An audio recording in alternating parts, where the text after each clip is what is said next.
May the merciful gods, if indeed there be such, guard those hours when no power of will, or drug that the cunning of man devises, can keep me from the chasm of sleep.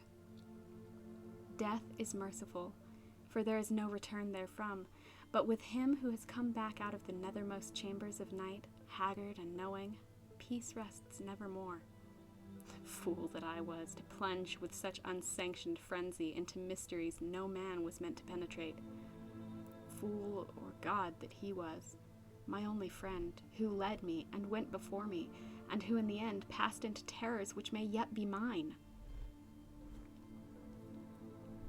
We met, I recall, in a railway station, where he was the center of a crowd of the vulgarly curious. He was unconscious, having fallen in a kind of convulsion which imparted to his slight, black-clad body a strange rigidity. I think he was then approaching 40 years of age, for there were deep lines in the face, wan and hollow-cheeked, but oval and actually beautiful, and touches of gray in the thick, waving hair, and a small, full beard which had once been the deepest raven black. His brow was white as the marble of Pentelicus, and of a height and breadth almost godlike. I said to myself, with all the ardor of a sculptor, that this man was the fawn statue out of antique Hellas, dug from a temple's ruins and brought somehow to life in our stifling age, only to feel the chill and pressure of devastating years. And when he opened his immense, sunken, and wildly luminous black eyes, I knew he would thenceforth be my only friend, the only friend of one who had never possessed a friend before. For I saw that such eyes must have looked fully upon the grandeur and the terror of realms beyond normal consciousness and reality, realms which I had cherished in fancy but vainly sought. So as I drove the crowd away, I told him he must come home with me and be my teacher and leader in unfathomed mysteries. And he assented without speaking a word. Afterward, I found that his voice was music, the music of deep viols and of crystalline spheres. We talked often in the night, and in the day, when I chiseled busts of him and carved miniature heads in ivory to immortalize his different expressions. Of our studies, it is impossible to speak, since they held so slight a connection to anything of the world as living men conceive it. They were of that vaster and more appalling universe of dim entity and consciousness which lies deeper than matter, time, and space, and whose existence we suspect only in certain forms of sleep. Those rare dreams beyond dreams, which come never to common men, but once or twice in the lifetime of imaginative men. The cosmos of our waking knowledge, born from such a universe as a bubble is born from the pipe of a jester, touches it only as such a bubble may touch its sardonic source when sucked back by the jester's whim. Men of learning suspect it little and ignore it mostly. Wise men have interpreted dreams, and the gods have laughed. One man, with oriental eyes, has said that all time and space are relative, and men have laughed. But even that man with oriental eyes has done no more than suspect. I had wished and tried to do more than suspect, and my friend had tried and partly succeeded. Then we both tried together, and with exotic drugs courted terrible and forbidden dreams in the tower studio chamber of the old manor house in hoary Kent. Among the agonies of these after days is that chief of torments, inarticulateness. What I learned and saw in those hours of impious exploration can never be told, for want of symbols or suggestions in any language. I say this because from first to last our discoveries partook only of the nature of sensations, sensations correlated with no impression which the nervous system of normal humanity is capable of receiving. They were sensations, yet within them lay unbelievable elements of time and space, things which at bottom possess no distinct and definite existence. Human utterance can best convey the general character of our experiences by calling them plungings or soarings. For in every period of revelation, some part of our minds broke boldly away from all that is real and present, rushing aerially along shocking, unlighted, and fear-haunted abysses, and occasionally tearing through certain well-marked and typical obstacles, describable only as viscous, uncouth clouds of vapors. In those black and bodiless flights, We were sometimes alone and sometimes together. When we were together, my friend was always far ahead. I could comprehend his presence, despite the absence of form, by a species of pictorial memory, whereby his face appeared to me golden from a strange light, and frightful with its weird beauty, its anomalously youthful cheeks, its burning eyes, its Olympian brow, and its shadowing hair and growth of beard. Of the progress of time, we kept no record, for time had become to us the merest illusion. I know only that there must have been something very singular involved, since we came at length to marvel why we did not grow old.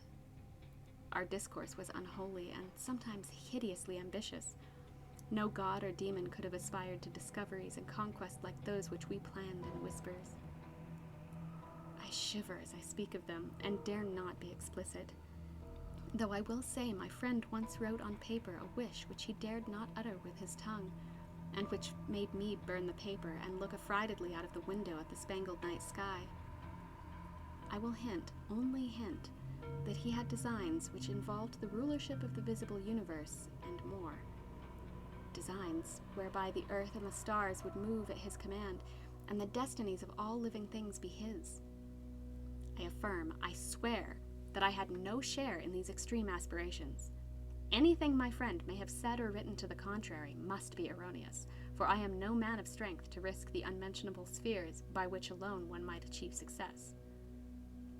There was a night when winds from unknown spaces whirled us irresistibly into limitless vacuum beyond all thought and entity. Perceptions of the most maddeningly untransmissible sort thronged upon us.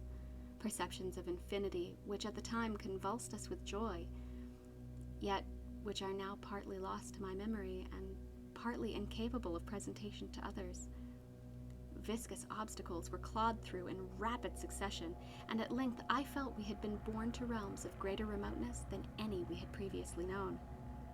My friend was vastly in advance as we plunged into this awesome ocean of virgin ether, and I could see the sinister exultation of his floating, luminous, too youthful memory face. Suddenly, that face became dim and quickly disappeared, and in a brief space I found myself projected against an obstacle which I could not penetrate. It was like the others, yet incalculably denser. A sticky, clammy mass, if such terms can be applied to analogous qualities in a non-material sphere. I had, I felt, been halted by a barrier which my friend and leader had successfully passed. Struggling anew, I came to the end of the drug dream and opened my physical eyes to the tower's studio, in whose opposite corner reclined the pallid and still unconscious form of my fellow dreamer, weirdly haggard and weirdly beautiful as the moon shed gold-green light on his marble features. Then, after a short interval, the form in the corner stirred, and may pitying heaven keep from my sight and sound another thing like that which took place before me. I cannot tell you how he shrieked, or what vistas of unvisitable hells gleamed for a second in black eyes crazed with fright. I can only say that I fainted, and did not stir till he himself recovered and shook me in his frenzy for someone to keep away the horror and the desolation. That was the end of our voluntary searchings in the caverns of dream.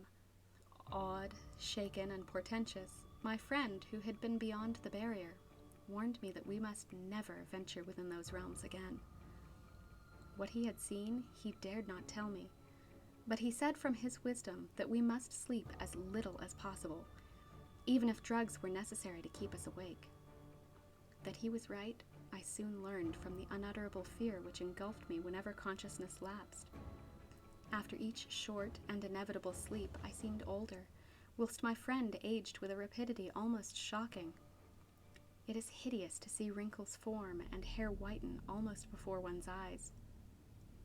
Our mode of life was now totally altered, heretofore a recluse, so far as I know, his true name and origin never having passed his lips.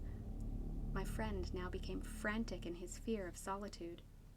At night he would not be alone, nor would the company of a few persons calm him. His sole relief was obtained in revelry of the most general and boisterous sort, so that few assemblings of the young and gay were unknown to us. Our appearance and age seemed to excite in most cases a ridicule which I keenly resented, but which my friend considered a lesser evil than solitude.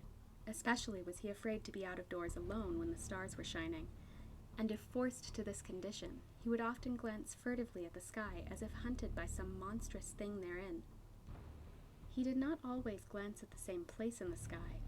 It seemed to be different place at different times. On spring evenings, it would be low in the northeast. In the summer, it would be nearly overhead. In the autumn, it would be in the northwest. In winter, it would be in the east, but mostly in the small hours of the morning. Midwinter evenings seemed the least dreadful to him. Only after 2 years did I connect this fear with anything in particular. But then I began to see that he must be looking at a special spot on the celestial vault, whose position at different times corresponded to the direction of his glance, a spot roughly marked by the constellation Corona Borealis. We now had a studio in London, never separating, but never discussing the days when we sought to plumb the mysteries of the unreal world. We were aged and weak from our drugs, dissipations, and nervous overstrain, and the thinning hair and beard of my friend had become snow white. Our freedom from long sleep was surprising, for seldom did we succumb more than an hour or two at a time to the shadow which had now grown so frightful a menace. Then came one January of fog and rain, when money ran low and drugs were hard to buy. My statues and ivory heads were all sold, and I had no means to purchase new materials, or energy to fashion them, even if I had possessed them.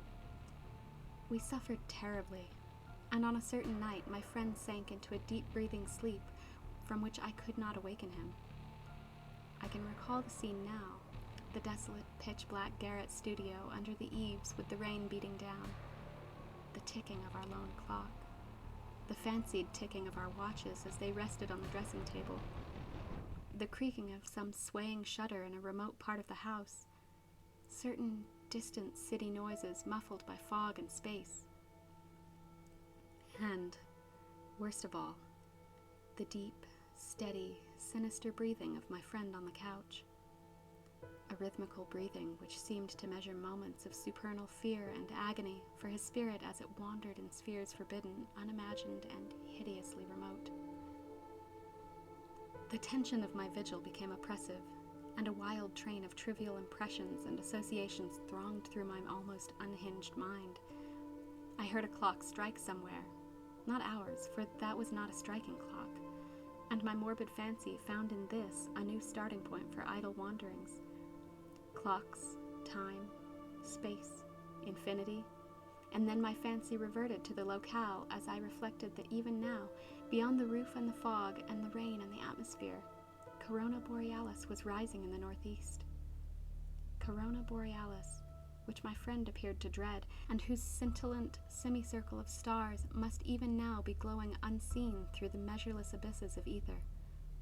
All at once, my feverishly sensitive ears seemed to detect a new and wholly distinct component in the soft medley of drug-magnified sounds, a low and damnably insistent whine from very far away, droning, clamoring, mocking, calling from the northeast. But it was not that distant whine which robbed me of my faculties and set upon my soul such a seal of fright as may never in life be removed, not that which drew the shrieks and excited the convulsions which caused lodgers and police to break down the door. It was not what I heard, but what I saw. For in that dark, locked, shuttered, and curtained room, there appeared from the black northeast corner a shaft of horrible red-gold light, a shaft which bore with it no glow to disperse the darkness, but which streamed only upon the recumbent head of the troubled sleeper, bringing out in hideous duplication the luminous and strangely youthful memory face as I had known it in dreams of abysmal space and unshackled time, when my friend had pushed beyond the barrier to those secret innermost and forbidden caverns of nightmare. And, as I looked, I beheld the head rise, the black, liquid, and deep-sunken eyes open in terror, and the thin, shadowed lips part as if for a scream too frightful to be uttered. There dwelt in that ghastly and flexible face, as it shone bodiless, luminous, and rejuvenated in the blackness, more of a stark, teeming, brain-shattering fear than all the rest of heaven and earth has ever revealed to me. No word was spoken amidst the distant sound that grew nearer and nearer, but as I followed the memory face's mad stare along that cursed shaft of light to its source, the source whence also the whining came, I too saw for an instant what it saw, and fell with ringing ears in that fit of shrieking epilepsy which brought the lodgers and the police. Never could I tell, try as I might, what it actually was that I saw, nor could the still face tell, for although it must have seen more than I did, it will never speak again. But always shall I guard against the mocking and insatiate Hypnos, the lord of sleep, against the night sky, and against the mad ambitions of knowledge and philosophy. Just what happened is unknown, for not only was my own mind unseated by the strange and hideous thing, but others were tainted with a forgetfulness that can mean nothing if not madness. They have said, I know not for what reason, that I never had a friend, but that art, philosophy, and insanity had filled all my tragic life. The lodgers and police on that night soothed me, and the doctor administered something to quiet me. Nor did anyone see what a nightmare event had taken place. My stricken friend moved them to no pity, but what they found on the couch in the studio made them give me a praise which sickened me, and now a fame which I spurn in despair as I sit for hours, bald, gray-bearded, shriveled, palsied, drug-crazed, and broken, adoring and praying to the object they found. For they deny that I sold the last of my statuary, and point with ecstasy at the thing which the shining shaft of light left cold, petrified, and unvocal. It is all that remains of my friend, the friend who led me on to madness and wreckage, a godlike head of such marble as only Hellas could yield, young with the youth that is outside time, and with the beauteous bearded face, curved, smiling lips, Olympian brow, and dense locks waving and poppy-crowned. They say that haunting memory face is modeled from my own, as it was at 25, but upon the marble base is carven a single name in the letters of Attica: Hypnos.